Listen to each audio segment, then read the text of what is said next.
সম্মানিত ভাই বন্ধুগণ, নাস্তিকগণ বলে আল্লাহ তাআলা নারীদেরকে সম্পদের ক্ষেত্রে ঠকাইছেন, বৈষম্য করছেন। ভাইকে দিয়েছেন 2 ভাগ, বোনকে দিয়েছেন 1 ভাগ।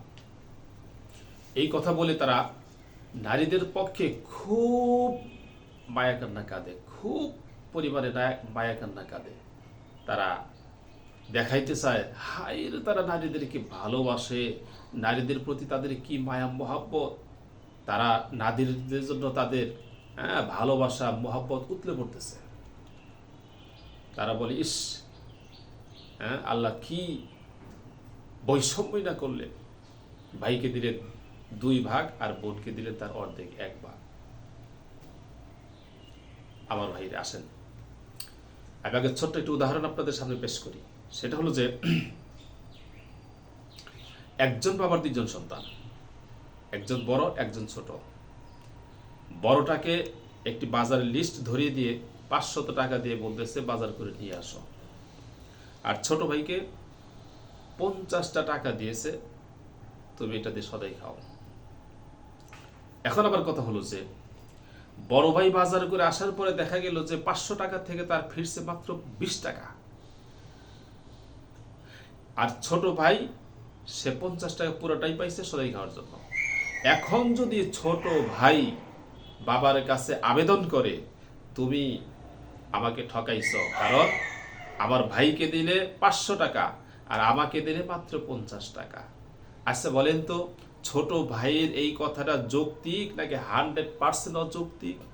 100% অযৌক্তিক। তার কারণ বড় ভাইকে 500 টাকা দিছে বটে, কিন্তু তার সাথে বাজারের লিস্ট দিয়ে দিছে। বাজারের লিস্টের বাজার করতে গিয়ে তার পকেটে সকল টাকা শেষ হয়ে গেছে, মাত্র 20 টাকা বাঁচছে।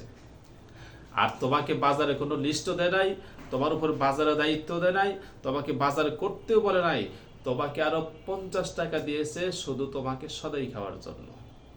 তাহলে ছোট ভাইয়ের এই দাবিটা অযৌক্তিক কিনা? 100% অযৌক্তিক। ঠিক তেমনি ভাবে নারীগণকে আল্লাহ রাব্বুল আলামিন যে সম্পদটুকুন দিয়েছেন অর্ধেক সম্পদ, এই সম্পদের মধ্যে খরচের কোনো খাত রাখেন নাই, খরচের কোনো খাত রাখেন নাই। আল্লাহু আকবার। আবার ভাইরা ছেলের ভাগে সম্পূর্ণ খরচের খাত রেখে দিয়েছেন, ভাগ দিয়েছেন ডাবল কিন্তু খরচ পুরাটাই।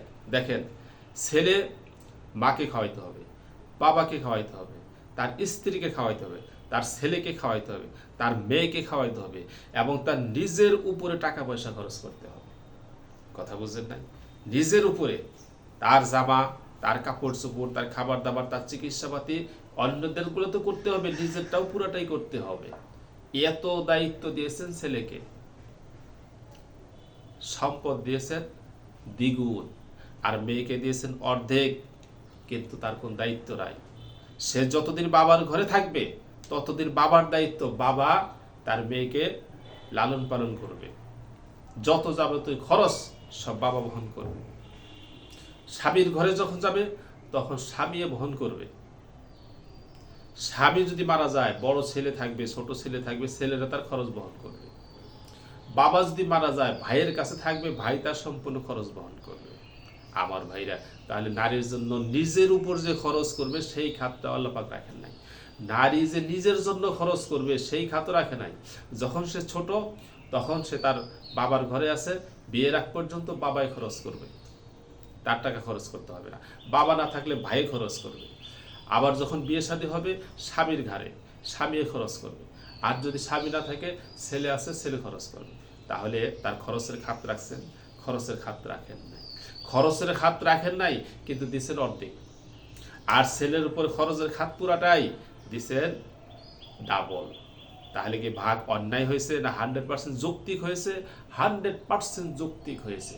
আমার ভাইরা, নাস্তিকগণ যেটা করে সেটা হলো মায়া কান্না। এই মায়া কান্না শুধু মায়া কান্নার ভিতরে কি আছে? রহস্য আছে। সেটা হলো তাদেরকে পক্ষে নিতে পারলে তাদের সাইজ করা যায়, বুঝলেন না? তাদেরকে সাইজ করার জন্য তাদের প্রতি তাদের মায়া কান্না। আমার ভাইরা, এই নাস্তিকগণের অভ্যাস হলো, তাদের কাজ হলো তারা শুধু সত্যের বিপক্ষে গিয়ে দাঁড়াবে। যেখানে সত্য আছে বিপক্ষে নাস্তিক আছে, তারা কোনোদিন সত্যের পক্ষে দাঁড়াবে না, সব জায়গাতে সত্যের বিপক্ষে দাঁড়াবে। সত্যের বিপক্ষে নাস্তিক দাঁড়িয়ে সত্যের মোকাবেলা করবে। যদি আল্লাহ রব্বুল আলামিন এই সম্পদের ভাগের মধ্যে নারী আর পুরুষকে সমান করে দিতেন, তখনও নাস্তিকগণ আল্লাহর এই ভাগকে নিয়ে তারা মুখ খুলত। তারা বলতে এখানে ভুল হয়েছে। কি ভুল হয়েছে?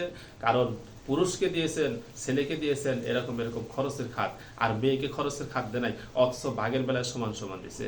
এখানেও তারা কথা বলতো।